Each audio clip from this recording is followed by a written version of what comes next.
Meus irmãos, eu quero cumprimentar com a paz do Senhor Jesus. Amém? Então, para a meditação dos irmãos, eu gostaria de ler algumas passagens bíblicas. Carta aos Hebreus, capítulo 11. Carta aos Hebreus, capítulo 11, versículo 8.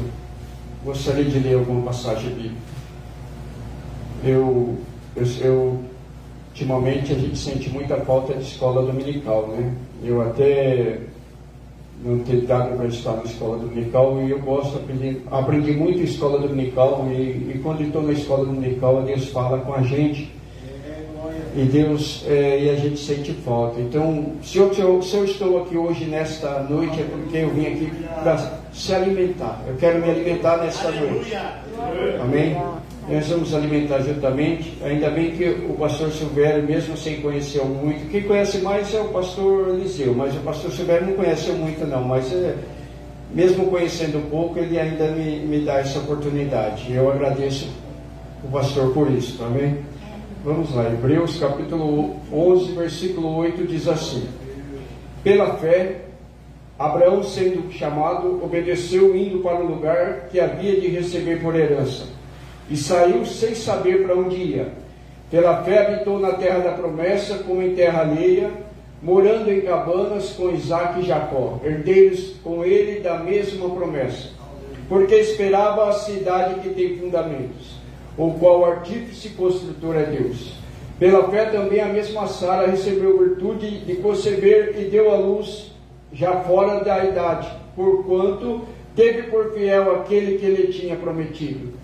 Pelo que também de e já amortecido, descenderam tantos em multidão, como as estrelas do céu, e como a areia inumerável que está na praia do mar. Todos esses morreram na fé sem terem recebido a promessa, mas vendo-as de longe, e crendo-as, abraçando-as, confessaram que eram estrangeiros e peregrinos na terra. Porque o que isto diz e claramente mostra que buscam uma pátria. E se na verdade se lembrassem de onde haviam saído, teriam oportunidade de tornar. Mas agora desejam uma melhor, isto é, celestial. Pelo que também Deus não se envergonha de se chamar seu Deus, porque já tem preparado uma cidade. Amém? Eu quero agradecer a Deus, eu quero dizer para os irmãos o quanto Deus tem falado comigo a respeito desse assunto. Eu quero dizer para os irmãos, aqui tem uma palavra que muitos costumam dizer assim, que o crente não morre sem o crente não morre sem se cumprir a promessa. Eu não sei uma expressão que usa aí, que o crente não morre, ele vai ver a sua promessa, mas aqui a Bíblia diz que eles receberam a promessa, mas eles não participaram, mas eles creram, eles enxergaram de longe, abraçaram e sabiam que Deus ia cumprir, mesmo que eles não vissem. Abraão viu o filho, Abraão viu Isaque, mas não viu, na verdade, depois a sua descendência, mas ele enxergou pela fé, e a Bíblia diz que ele abraçou aquilo por fé. E eu quero dizer uma coisa para os irmãos: a esperança nossa, a nossa esperança não pode morrer. Sabe por quê, meus irmãos? Porque existe uma coisa, que nós somos peregrinos e forasteiros nessa terra. A gente costuma muito dizer isso aí quando a gente está no culto fúnebre, não é verdade? Quando está no velório, no culto fúnebre, a gente fala: irmãos, a nossa vida é passageira, Deus resolveu chamar o irmão ou chamar a irmã, e a gente fala muito isso no culto fúnebre. Mas eu quero aconselhar aos irmãos neste momento a não perder a esperança, a não perder a fé. Sabe por quê? Porque uma vez os discípulos chegaram no mestre, se alegraram, felizes, e falaram: Senhor, eu quero nos dizer uma coisa que nos está nos deixando muito felizes e satisfeitos. Aí o Senhor falou: o que é? Aí falou: Senhor, no teu nome até os espíritos malignos nos sujeitam, Senhor. Olha que coisa tremenda. Os demônios se sujeitam a nós, eles se alegraram, e Jesus se alegrou com aquilo. Ele falou: graças te dou, Pai, porque tu revelaste e ocultaste as coisas aos sábios e entendidos, e revelaste aos pequeninos. Mas Jesus chamou eles e disse para eles assim: olha, não se alegrai, porque os espíritos imundos se sujeitam a vós, porque isso aí vai passar, isso mas alegrai-vos antes por uma coisa, saber que os vossos nomes estão escritos no céu. Pensa bem, meus irmãos, pensa bem. Nós estamos aqui de passagem. Alguns chegam pela sua saúde, chegam aos 80, aos 90. O que passa disso é enfado e canseira. Mas muitos não chegam até isso. Deus chama, Deus recolhe. Mas pensa bem, meus irmãos, e saber que o nosso nome está escrito no livro da vida. Não está escrito em qualquer livro, é no livro do Cordeiro, é nele. Quando Jesus orou, ele falou: Senhor, eu tenho guardado aqueles que tu me deste. Eram teus, mas tu me deu. Então agora somos dele. Nós éramos do Pai, por causa do pecado, nós se perdemos. Mas o Pai encaminhou a nossa vida até o Mestre, até o seu Filho, e deu-nos para ele. Por isso que Jesus falou: Senhor, eu tenho guardado todos aqueles que tu me deste. Eram teus, mas tu me deu, agora são meus. Nenhum deles, Pai, se perdeu, senão fim da perdição. Mas ele ainda disse mais. Quando Jesus estava orando, ele disse: eu não peço, Pai, somente por estes, mas por aqueles. Aleluia! Por aqueles, Pai, que hão de crer em mim, que somos nós, a multidão. E o que me chama mais atenção é que nós não podemos perder esta esperança. Não podemos perder a esperança de que nosso nome está escrito no livro da vida. Infelizmente, muitas pessoas não acreditam. E eu vou dizer uma coisa: o que faz você perder o seu direito do seu nome estar escrito no livro da vida? O que faz? Uma vez, Israel pecou contra o Senhor, e Deus falou: vou matar tudo, vou acabar com essa raça, vou acabar com tudo. Aí Moisés foi lá e falou: Senhor, perdoa, tem misericórdia do teu povo. A intercessão, irmãos, tem muito valor. Você sabe o que é círculo de oração? Os irmãos sabem o que é círculo de oração? Os irmãos sabem?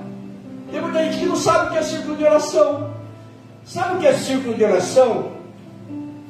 A gente costuma dizer que círculo de oração é um grupo feminino, mas o círculo de oração, na realidade, que é a primeira irmã lá no Pernambuco, a irmã Albuquerque, Celina Albuquerque, parece que eu não me foge da memória, a primeira que deu a início ao círculo de oração. Ela ficou sabendo que quando os irmãos e as irmãs estavam orando, havia um círculo no céu, como relâmpago.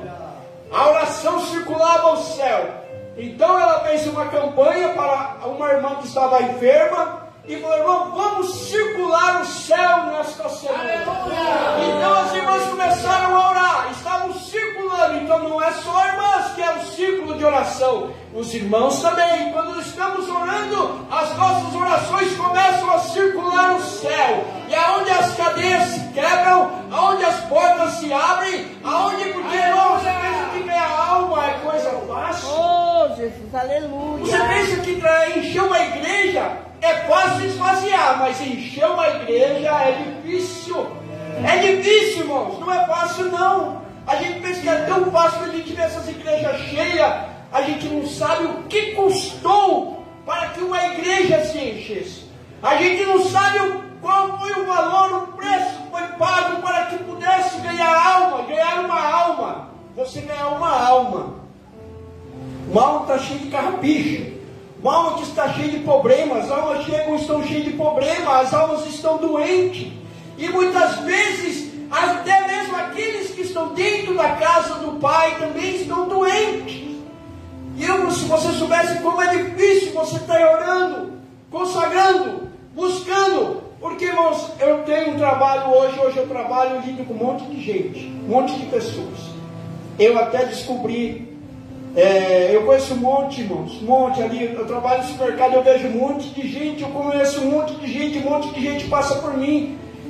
E eu vejo tantos desviados, e o que eu posso falar na hora volta? Só posso dizer isso, mas não é fácil, irmãos. É por isso que a igreja tem que estar constantemente orando, batendo como um martelo. A palavra de Deus é como um martelo que esmiuça a penha. Ela vai batendo até chegar uma hora, vai quebrar. E aí sim as portas vão se abrir. É difícil, irmãos, eu até descobri uma cerâmica que tem alguns desviados, que se um dia Deus preparar, eu vou primeiro conhecer lá o lugar, depois eu vou convidar o pastor para fazer trabalho naquele lugar desviado, lugar que tem pessoas desviadas. Eu conheci muita gente, irmãos, e Deus está preocupado com isso. Falou assim: eu estou de cabelo branco, a minha idade está indo, e logo Deus me chama. E o que eu fiz? O que eu fiz, Deus? Se Deus tem uma chamada, minha chamada, eu já vi muitos irmãos que é mais jovem do que eu, já são pastores. E eu falo assim: eu ainda sou diácono, mas não se preocupe com isso. A minha preocupação é almas, eu tenho que ganhar almas, essa é a minha chamada. Quando Deus me chamou para ganhar almas. Aleluia. E aí nós temos que ter esta esperança, irmãos.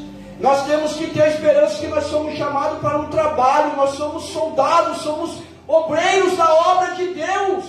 E Deus conta conosco. Nós não podemos fazer, nós nos enfraquecemos. O nosso homem interior, que é o nosso espírito, está fraco, ele sente vontade de fazer, mas a nossa carne é mais forte do que a gente não consegue. Estamos presos, estamos algemados. Fala: Senhor, me ajuda. Eu preciso me dispor para a obra. Eu preciso me colocar. Eu sei que o Senhor tem uma chamada na minha vida.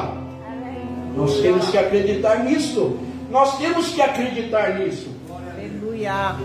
E eu estava meditando, eu não vou falar meia hora. Eu aprendi uma coisa: vou falar somente aquilo que Deus colocar no meu coração. Se der meia hora, amém. Se não, eu entrego antes. E muito bem. E a promessa, o que faz o homem perder o seu nome no livro da vida? O que faz? Quando o povo pecou e Moisés intercedeu, falou: Senhor, ou tu perdoa o povo, ou então risca o meu nome do teu livro. Moisés orou assim, o intercessor falou: Senhor, risca.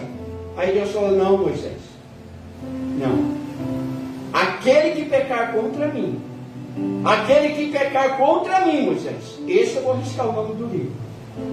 Mas acontece o seguinte, que Deus, pela sua bondade e misericórdia, hoje nós temos um advogado que intercede por nós aqui na terra e no céu. No céu, que está à destra do Pai, intercedendo por nós. E aqui na terra, o Espírito de Deus que intercede por nós com gemidos inexprimíveis.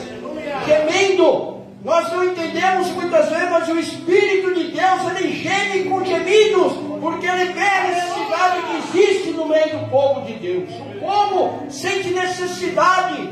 Ou você acha que você não tem necessidade? Existem pessoas que têm necessidade espiritual, mas não têm forças, não conseguem nem orar. O espírito dele está pronto para a batalha, mas a carne dele é fraca. Quando a carne é fraca, não está dizendo no sentido de pecar, porque a carne para pecar é forte. Mas quando está falando que a carne é fraca, é no sentido de servir a Deus, de buscar a Deus. Então a carne é fraca. Ela oprime muitas vezes dentro de nós, porque nós estamos neste tabernáculo terrestre. Nós estamos aqui, nós sofremos, nós gememos, nós padecemos da nossa carne.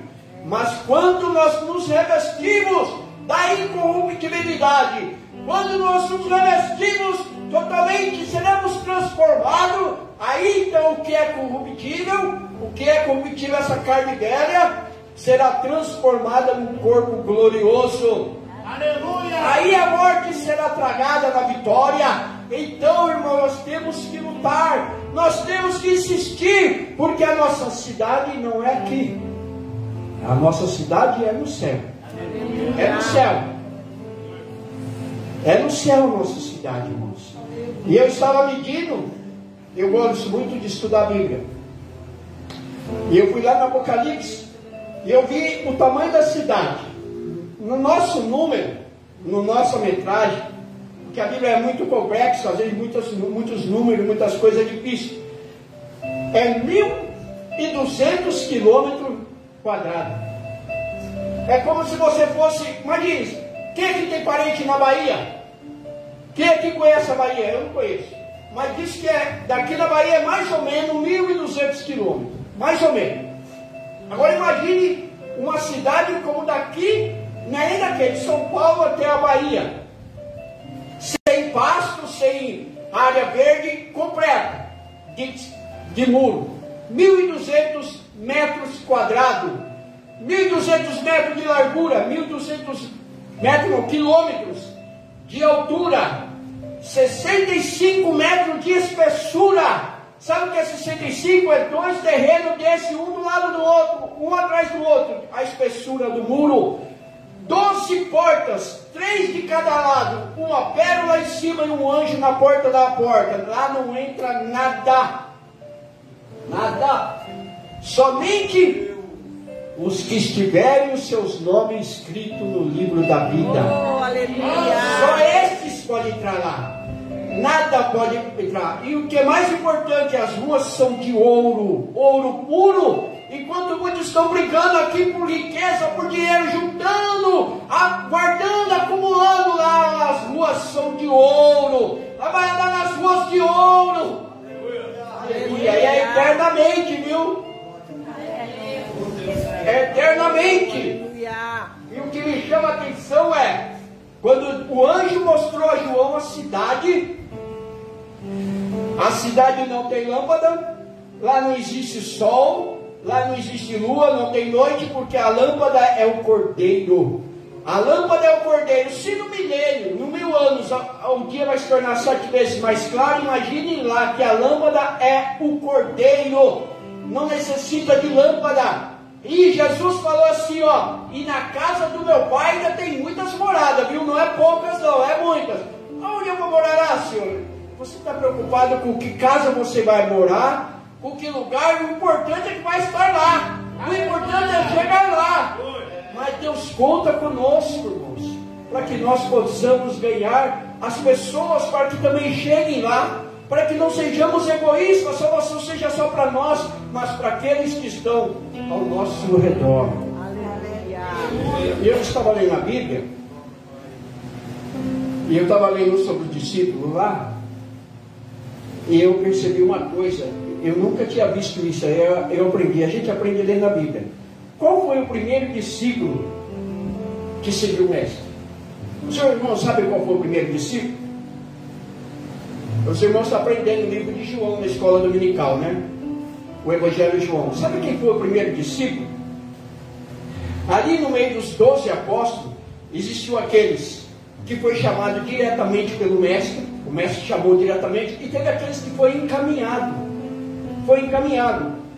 Aí eu fui lá em João, eu gosto muito de ler a Bíblia, por causa dos detalhes. Eu fui lá em João e descobri que o primeiro discípulo que seguiu o mestre foi encaminhado por João Batista. Quando Jesus foi batizar, João Batista falou, eis aí o Cordeiro de Deus que tira o pecado do mundo. Aí João Batista tinha alguns discípulos, e 2 deles deixaram de seguir João e passaram a seguir o mestre.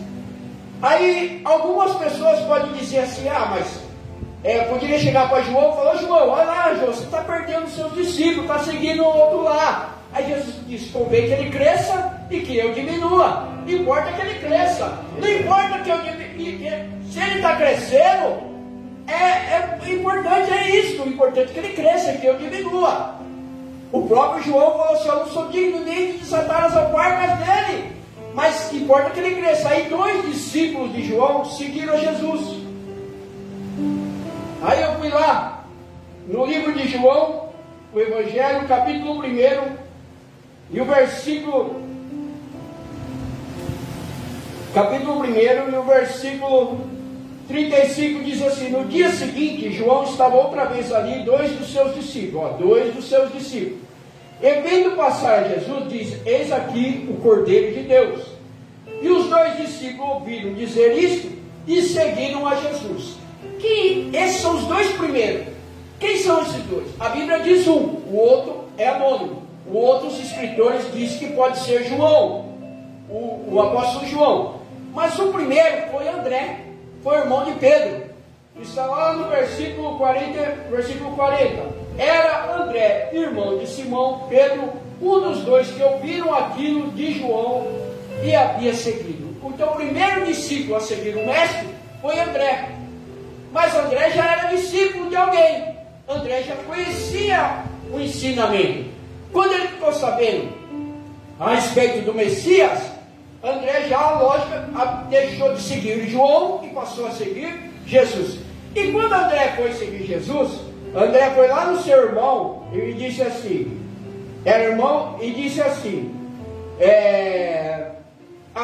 este chamou primeiro seu irmão Simão, e disse, achamos o Messias. Aí ele foi lá em Pedro.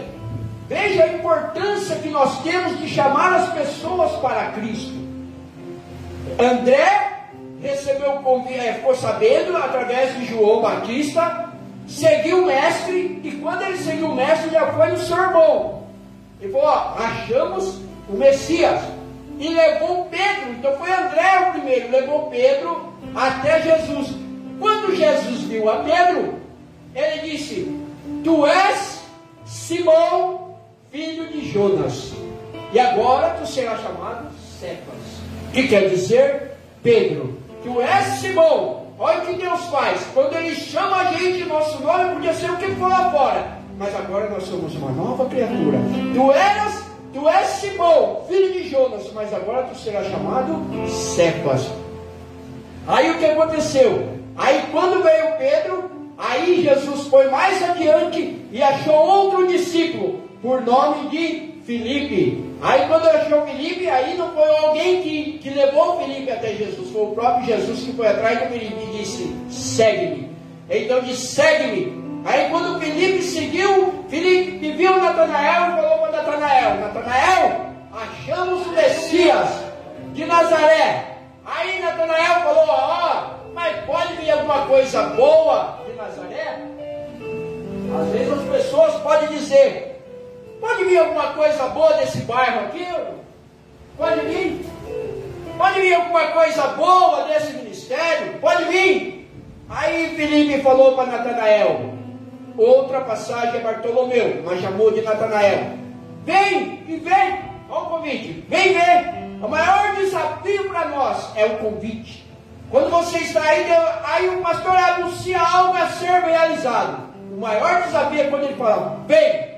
Aí se você aceita o convite, você está aceitando o desafio. Então ele falou, vem e vê. Aí quando Natanael chegou, antes de ele chegar perto de Jesus, falou, olha aí, esse aí, está vendo aí? Porque ele nos conhece por dentro e nos conhece por fora. A gente só conhece os irmãos por fora, mas ele nos conhece por dentro e por fora. Olha quem é ele. Esse aí é o verdadeiro, esse é o original. Esse não imita ninguém. Esse aí não imita ninguém, é original. Esse que é o verdadeiro israelita, em quem não há fingimento, em quem não há dolo. Peraí. Aí vai Natanael e falou, peraí, você me conhece da onde? Da onde você me conhece?